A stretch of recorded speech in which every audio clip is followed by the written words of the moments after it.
supposed to happen. Hey guys, welcome back to Cosmic Voyage. This time, we're going to discuss a super hot topic that you shouldn't miss.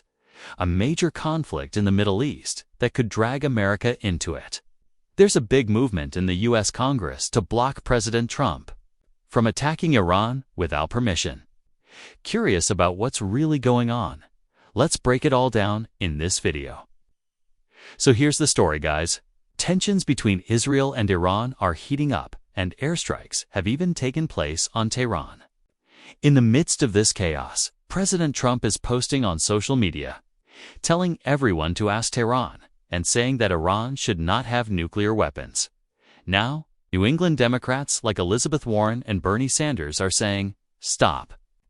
The decision to go to war belongs to Congress, not the president. They're pushing for a new rule that would prohibit the White House from using public money for military strikes without permission. The goal is to prevent America from getting caught up in a full-blown war that could further destabilize the Middle East and add to the humanitarian crisis. The bottom line, guys, is that this is a moment where Congress is trying to take back control to make sure that big decisions like war are not made by others. If they make the wrong move, the impact will not only be on the Middle East, but also on all of us. What do you think? Will this move work? Don't forget to write your thoughts in the comments column, okay? And let's watch some videos criticizing and prohibiting Trump from interfering in the problems between Israel and Iran. This vote isn't about supporting or opposing President Trump. I voted for President Trump. I plan to vote for President Trump again. This vote is about exercising our constitutional authority, but more importantly, our moral obligation to decide when and where our troops are going to be asked to give their lives. And we certainly don't need another war. And if we do go to war, it needs to be with the blessing and the support of the people and a mission that our soldiers can accomplish. And we do that by following the vision of our founding fathers. We debate it here on the floor of the House. That's what this resolution is about. After listening to Thomas Massie's statement, here is the conclusion. He made it clear that this is not about supporting or opposing President Trump. He is a strong supporter of Trump and plans to vote for him again. But he believes there is something more important at stake. He warned that the decision to send soldiers into harm's way should never be taken lightly. Massie said firmly that America doesn't need another war without a good reason. If a war is necessary, it should have the support of the people, a clear and achievable goal, and approval through open debate in Congress. He stressed the importance of values like honesty, accountability, and fairness, which were central to the vision of the Founding Fathers. This resolution, he explained, is about protecting democracy and the lives of those who are willing to serve their country. Let's move on to the second video here. A Turkish-American commentator named Cenk Wagua said, "Since 1995, Benjamin Netanyahu has been repeatedly claiming that Iran is just days or weeks away from acquiring a nuclear weapon. And guess what? It has never happened. It is nothing more than a scare tactic." That is why Netanyahu was so upset with President Obama for negotiating a peace deal with Iran that actually prevented them from obtaining nuclear weapons. Why? Because it took away his excuse to drag the United States into another war designed to eliminate Iran as a regional rival and to help him dominate the Middle East. But here is the most shocking part. This is not some wild conspiracy theory. They're not even trying to hide it. The Israeli cabinet has openly voted to claim Gaza for Israel. With Hamas destroyed, Hezbollah weakened, and Iran potentially out of the picture, they have cleared the board for territorial expansion. The concept of Greater Israel is not a myth, is a goal. There are official maps within their government that outline plans for Gaza, the West Bank, parts of Syria, and Lebanon. And here is the worst part. They are doing all of this while making the United States pay the bill. Over $311 billion in adjusted aid money from American taxpayers has been spent to support these ambitions. So this is not just aggressive imperialism. It is imperialism built on the expectation that the United States will keep financing it. Does that sound fair to you? Probably not. For more details, let's watch the video. So that's definitely true. And that deal was perfectly fine. We'd stopped their uranium enrichment program entirely. Everybody was happy with that deal except Israel. And Israel didn't like the deal because it was a good deal. And it's prevented war, and they've been wanting war since 1995. We already showed you the clip of Benjamin Netanyahu since 95 to now saying, oh, it's imminent. Iran's got to get a nuke any day now, any week now, right? So they've been lying about this from day one. That's why they were furious with Obama that he made a really good peace deal with Iran that prevented them from having nukes. And he's like, what are you doing? You're going to take away my excuse to drag you guys into this war to knock out one of my regional rivals so I can dominate the Middle East and take more Palestinian land. And if you think that's conspiratorial, well, it's a conspiracy that's out in the open now because the Israeli cabinet voted to take Gaza for Israel. Oh, but there's nobody to fight back. There's no Hamas is gone, Hezbollah is gone, etc. You can say those are terrible organizations, but Israel wanted all of them wiped off the face of the earth and now wants Iran wiped off the face of the earth. They wanted Iraq wiped off the face of the earth. Why? So they could completely dominate and no one can complain when they take Gaza, West Bank, Western Syria, Southern Lebanon, and set up Greater Israel. And they have maps of Greater Israel in their cabinet. So it's not like they're hiding it. They talk about Judea, Samaria, etc., and how it's theirs. So this is an aggressive imperial empire, but they don't want to pay their own bills. They want to make us pay their bills. We've already given them $311 billion in adjusted inflation adjusted numbers. So are we ever going to get the $311 billion back? No, they're just going to keep it, right? Special ally only takes. They dragged us into the Iraq war with fake intelligence about WMD. What are they claiming about Iran? Fake intelligence about WMD. And so how much did that cost us in the global war on terror that we didn't need at all? All of these are, all the people that have attacked us, etc., from the Muslim world, they're all Israel's enemies. Israel just dragged them over here to America and said, congratulations, they're now your enemies, you deal with it. Global war on terror has cost America $8 trillion. Are we gonna get that money back from Israel? No. And if you ask for money back, they'll say, anti-Semite. Damn! So what do you think about what Senqui Gua said? Do you agree with him, or maybe you have a different take on it? All right, let's move on to the next video. In this next clip, Senator Bernie Sanders delivers a strong criticism of Donald Trump, accusing him of trying to drag the United States into the growing conflict between Israel and Iran. Sanders doesn't hold back. His words are sharp, even satirical at times. Here's a part of what he said. In this critical moment of escalating violence and international instability, the United States faces a clear choice: uphold international law and pursue diplomacy, or be dragged into yet another catastrophic and unauthorized war. Israel's illegal strike on Iran, spearheaded by Netanyahu's extremist government, was not only a violation of global norms, but a direct attempt to sabotage ongoing US-led diplomatic negotiations. As humanitarian crises worsen in Gaza and tensions rise across the region, the moral and constitutional imperative is clear. The United States must not provide military or financial support for Netanyahu's war. Instead, America must lead efforts toward peace, not conflict.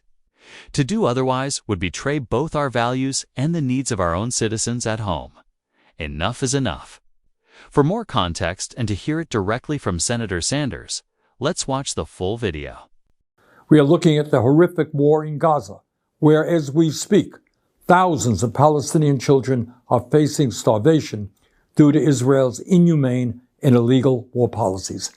And now we face a dangerous and escalating war in Iran, which was begun in violation of international law by the extremist Netanyahu government.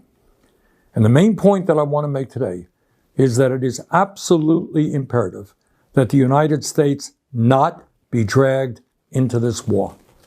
Let me say a word about how this war began. On Thursday, Netanyahu launched an illegal and unilateral surprise attack on Iran, bombing targets across the country and killing hundreds of people. Iran has responded with attacks of its own, which have killed dozens of people in Israel. Whatever you may think of the corrupt and authoritarian Iranian regime, Israel's attack clearly violated international law and the United Nations Charter. While every country has the right to defend itself, they do not have the right to launch so-called preemptive wars of this kind. But let's remember who Netanyahu is. He is a war criminal under indictment by the International Criminal Court for starving innocent people and killing civilians in Gaza. At this very moment, in Gaza, Israel continues to prevent the UN from delivering humanitarian aid. And just today, in Gaza, Israeli tanks fired into a crowd desperately trying to collect food, killing at least 59 people. So it should come as little surprise that Netanyahu ignored international law to start this war with Iran. But Netanyahu's decision to strike also directly contravened the express wishes of the United States, which was seeking a diplomatic resolution to the long-standing tensions around Iran's nuclear program. In recent months, the United States has held 5 rounds of negotiations with Iran to resolve these long-standing concerns. Let me repeat. In recent months, the United States has held 5 rounds of negotiations with Iran to resolve these long-standing concerns. A 6th round of talks was planned for Sunday, but Netanyahu chose instead to start this war. So let's be clear. Israel's attack was specifically designed to sabotage American diplomatic efforts. In fact, in its first round of strikes, Israel assassinated the man overseeing Iran's nuclear negotiating team. And let's also remember that U.S. intelligence has never indicated that Iran has made the decision to build a nuclear weapon. Just a few months ago, Trump's own director of national intelligence, Tulsi Gabbard, testified to Congress that, quote, the intelligence community continues to assess that Iran is not building a nuclear weapon, end of quote. But Netanyahu chose to attack, crippling diplomatic efforts and risking a full-blown regional war. He is now openly talking about regime change in Iran and threatening to kill the political leadership of that country without any thought to the chaos that might ensue. Let's also not forget that the current Islamic regime in Iran is itself the product of a Western-backed coup in 1953 that overthrew the democratically elected government of Iran and replaced it with a corrupt autocrat. The critical question now is whether the United States will get dragged into Netanyahu's war. In my view, that would be a disaster. The United States must not be involved with another Netanyahu war, not militarily or financially. The United States Constitution is crystal clear. There can be no offensive use of military force against Iran or any other country without an explicit authorization from Congress. No such authorization exists, and any U.S. involvement would therefore be illegal. The United States has already provided hundreds of billions of dollars to Israel over the last many decades. Last year alone, U.S. taxpayers provided more than $22 billion in military aid to Israel. Meanwhile, while providing massive aid to Israel, we have Americans sleeping out on the street, unable to afford health care or other basic necessities. Enough is enough. President Trump ran as a supposed peace candidate. In his inaugural address, he said, and I quote, "My proudest legacy will be that of a peacemaker and unifier. That's what I want to be, a peacemaker and a unifier," end quote. Very fine words. Trump should remember them today. Supporting Netanyahu's war against Iran would be a catastrophic mistake. Instead of going to war, Trump must work with the international community to rein in Netanyahu and urgently push for a diplomatic solution. Netanyahu's illegal attack has made the world a more dangerous place. The United States must not be a part of this war. Thank you very much.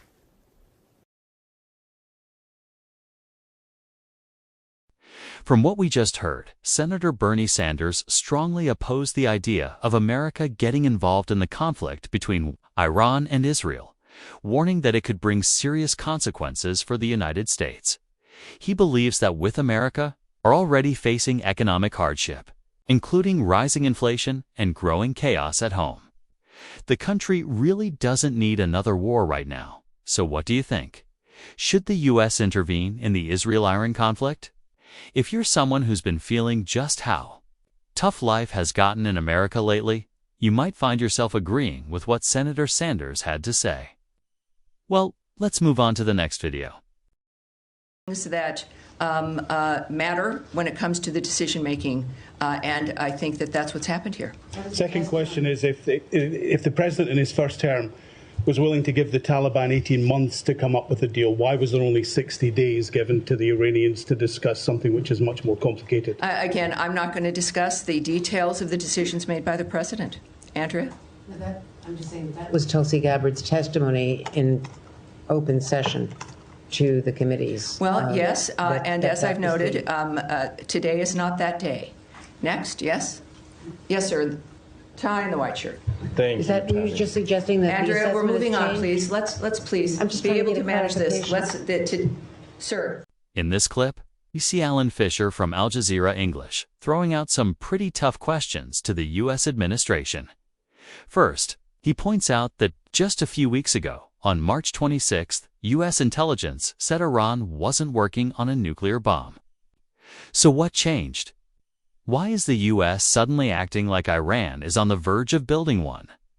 But instead of giving a clear answer, the spokesperson dodges, saying they can't talk about intelligence, and that it's all up to President Trump and his team. Then comes the next question. If Trump was willing to give the Taliban 18 months to negotiate peace, why did Iran only get 60 days to talk about something way more complicated? Again, no straight answer. Just more deflection. Even when Tulsi Gabbard's public testimony is brought up, where she said the intelligence hasn't changed and Iran isn't building a nuclear weapon. The spokesperson quickly shuts it down. No explanation, just today's not that day. And then? Next reporter, it was tense, awkward, and honestly left more confusion than clarity. And when you look at how every critical question was either dodged, shut down, or brushed off, it really makes you wonder what's going on behind the scenes. Those rushed answers, the unwillingness to engage. The nervous energy, it all feels like an attempt to protect a narrative that's already starting to fall apart at this point. Seems like the journalists already know the truth, and the officials answering them are just stalling for time. So, what do you think? Is this just politics as usual? Or is there something deeper going on here? Let us know your thoughts in the comments. We'd love to hear what you think. If you found this video helpful or thought-provoking, don't forget to like, subscribe, and hit the bell icon so you won't miss the next update. Thanks for watching, and we'll see you in the next one.